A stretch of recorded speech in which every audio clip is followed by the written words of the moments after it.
Latest update के लिए हमारा पाक फूड चैनल सब्सक्राइब करें और बेल आइकन को प्रेस करें ताकि आपको न्यू वीडियोस की नोटिफिकेशन मिलती रहे।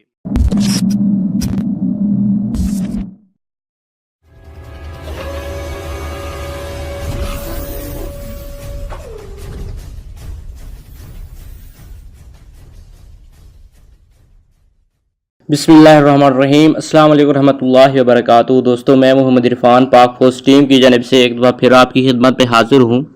दोस्तों, जैसा कि आपको मालूम है कि माइक्रोसॉफ्ट ऑफिस की सीरीज़ चल रही थी और इसी को आगे बढ़ाते हैं। आपने अभी तक हमारा चैनल सब्सक्राइब नहीं किया तो सबसे पहले हमारा चैनल सब्सक्राइब कर लें और साथ ही लगे बेल आइकन को भी प्रेस कर दें। इस तरह आपको न्यू आने वाली वीडियो की नोटिफिकेशन मिल जाएगी। हम न्यू यूज़र हैं और हमें ज़्यादा से ज़्यादा सब्सक्राइबर चाहिए और ये आपकी हेल्प से ही हो सकता है। चलते हैं अपने मकसद की जानिब। तो सबसे पहले मैं अपना माइक्रोसॉफ्ट वर्ड ओपन करूंगा। माइक्रोसॉफ्ट ऑफिस की प्रोडक्ट माइक्रोसॉफ्ट वर्ड में हमने होम टैब को स्टार्ट किया हुआ था, जिसमें हमने फाउंड के बारे में पढ़ लिया था और एक छोटी सी असाइनमेंट भी बनाई थी। आज पैराग्राफ के बारे में पढ़ेंगे कि ये जो सामने हमें कुछ टूल नज़र आ रहे हैं ये किस लिए इस्तेमाल होते हैं और ये क्यों दिए हुए हैं। ओके, तो सबसे पहले मैं डमी टैक्स ले लेता हूँ। डमी टैक्स का तरीका मैंने बता दिया था। इक्वल देना है, रैंड लिखना है, RAND रैंड। उसके बाद ये ब्रैकेट दे देनी है। ब्रैकेट देने के बाद इंटर प्रेस कर देना है। इंटर प्रेस करने के बाद ये 3 पैराग्राफ आ जाएंगे। ओके, इसका मैं सबसे पहले फर्स्ट पैराग्राफ को सिलेक्ट करता हूँ। ये टेक्स्ट अलाइन की कुछ प्रॉपर्टीज दी गई हैं पैराग्राफ की। ये सबसे पहले ये देखें, ये लेफ्ट साइड से लिखने के लिए जिस तरह हम इंग्लिश के कीवर्ड लिखते हैं, और ये सेंटर में लेके आने के लिए ये राइट साइड पे, और ये जस्टिफाइड के लिए। मैं आपको एक और तरीका दिखाता हूँ। मैं यहाँ पे लिखता हूँ, मैं दरमियान में लिखता हूँ पाक फोर्स। इस तरह आपको अच्छी तरह से समझ आ जाएगी पाक फोर्स।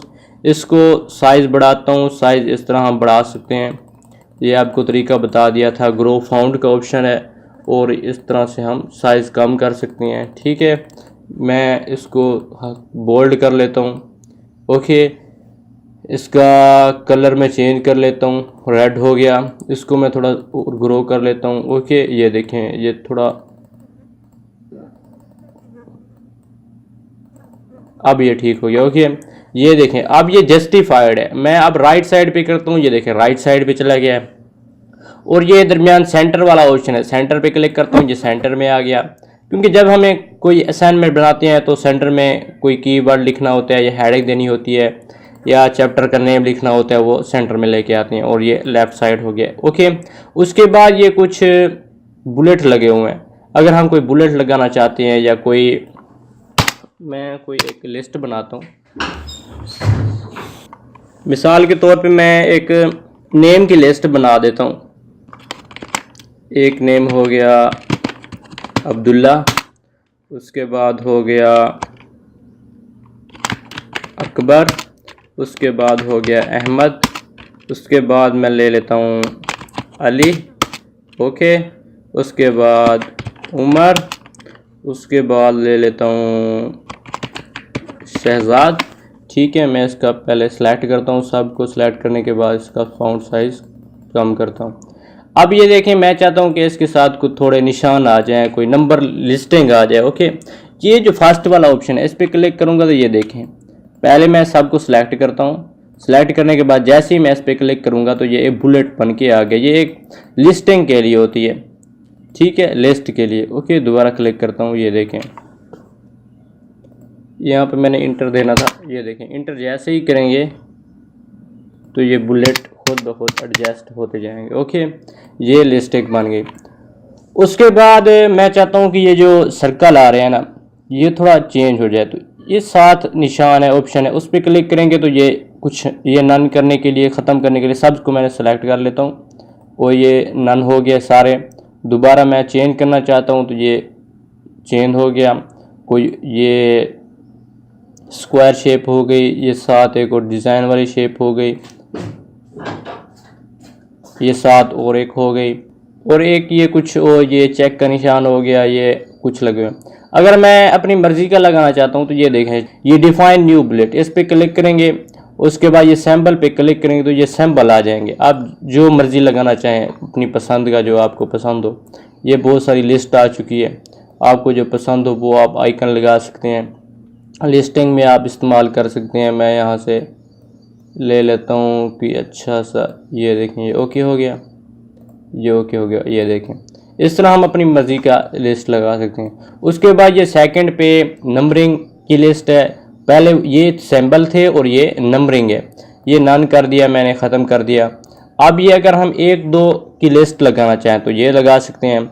उसके बाद ये ब्रैकेट के साथ 1-2, और ये रोमन गिनती हो गई, ये ABC हो गई, अल्फ़ाबेट्स बड़ी हो गए, और ये छोटे हो गए ब्रैकेट के साथ, ये डॉट के साथ, ये भी डॉट के साथ, छोटी ABC हो गई, और ये अल्फ़ाबेट रोमन हो गए, और ये 1-2 दिन हमने पहले सेलेक्ट किए थे। इसके अलावा आप अपनी नंबरिंग करना चाहते हैं तो ये आप लगा सकते हैं। ये मज़ीद मैं इस पर डिफ़ाइन नहीं करना चाहता, इसे बाद में हम जो रिव्यू करेंगे उस पर ये हम डिटेल के साथ पढ़ेंगे।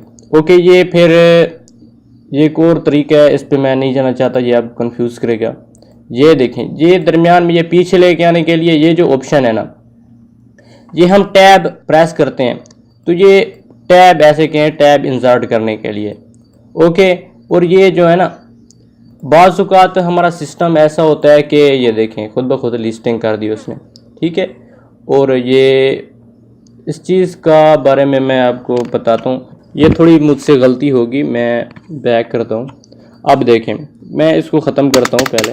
अब हो गया शहजाद। अब ये देखें, ये जो लिस्ट बनी हुई है इसमें A पहले आ रहा है और U पहले A आ रहा है, उसके बाद U आ रहा है, उसके बाद S आ रहा है। मैं चाहता हूँ कि ये जो अल्फ़ाबेट की तरतीब है ना, ये अपनी तरतीब में आ जाए। ऊपर से मैं एक और नेम लिख देता हूँ, यहाँ पे लिख देता हूँ इजाज़, उसके बाद रहमान, बस ये काफ़ी हो गया। अब ये इसे अपनी तरतीब में लेके आने के लिए ये जो A और Z का उल्टा तीर लगा हुआ है, इस पर जैसे क्लिक करूँगा तो ये अपनी तरतीब में आ जाएगा। ओके, ये देखें, ओके ये देखें, पहले A आ गया, उसके बाद E आ गया, R आ गया, S आ गया, H आ गया। ये रूल नंबरिंग जब हम क्लास में कोई लिस्ट बना रहे थे रूल नंबर की, जैसे पेपरों में हमारी लिस्ट आती है, हमारे नेम के जो पहले अल्फ़ाबेट होते हैं उनकी जो पेपरों में लिस्ट बनी होती है, ये उसमें इस्तेमाल होता है। ओके, ये आपने देख लिया। उसके बाद ये हो गया कलरिंग करने के लिए, बैकग्राउंड कलर करने के लिए लिस्ट को, पैराग्राफ को। ओके, उसके बाद ये साइज़ बढ़ाने के लिए, ये देखें दरमियान में साइज़ बढ़ रहा है, लाइन हाइट बढ़ रही है। ओके, ये खुद एडजस्ट करना चाहें तो ये आप पे डिपेंड करता है। ओके, ये नॉर्मल साइड हो गया। और ये है बॉर्डर देने के लिए, पहला पैराग्राफ सेलेक्ट करता हूँ, उसके बाद बॉर्डर देते हैं। इस पर जैसे क्लिक करता हूँ ये नीचे बॉर्डर आ गया, उसके बाद ये टॉप बॉर्डर हो गया, उसके बाद ये लेफ्ट बॉर्डर हो गया, उसके बाद हो गया राइट बॉर्डर। ठीक है, ये देखें बॉर्डर के अंदर ये तहरीर आ गई। अब मैं ये तो अलग-अलग मैं लगा रहा था, इस पर क्लिक करूंगा तो ख़त्म हो जाएगा टॉप बॉर्डर पे दोबारा, इस पर दोबारा क्लिक करूंगा टॉप बॉर्डर ख़त्म हो जाएगा। और लेफ्ट बॉर्डर ख़त्म करना चाहता हूँ, क्लिक करूंगा ख़त्म हो जाएगा। और राइट बॉर्डर ख़त्म करना चाहता हूँ, ये ख़त्म हो जाएगा। अब मैं चाहता हूँ कि इकट्ठा बॉर्डर लग जाए, ये देखें ऑल बॉर्डर। ओके, अब मैं चाहता हूँ कि सब का सब इकट्ठा ख़त्म हो जाए तो नो बॉर्डर। ओके, अब मैं अपनी मर्ज़ी का ये दरमियान में बॉर्डर लगाना चाहता हूँ, ये देखें दरमियान में हर लाइन के दरमियान में बॉर्डर लग गया ऊपर नीचे। ओके, ये तरतीब। फिर हम टेबल बनाएंगे, ये देखें आउटसाइड पे बॉर्डर हो गया, दरमियान में नहीं आया। जब हम टेबल बनाएंगे उसमें ये काम आएगा। तो ये लास्ट में लिखना है बॉर्डर एंड शेप पे, इस पे जैसे हम क्लिक करेंगे तो ये बॉर्डर आ रहे हैं कि आपने किस तरह का बॉर्डर लगाना है। ओके, मैं इधर से सिलेक्ट कर देता हूँ, ये डॉटेड लाइन सेलेक्ट कर लेता हूँ, ओके करता हूँ। अब मैं इस पर दोबारा ये पैराग्राफ सेलेक्ट करता हूँ, इस पर क्लिक करता हूँ और ओके करता हूँ। सेलेक्ट किया, उसके बाद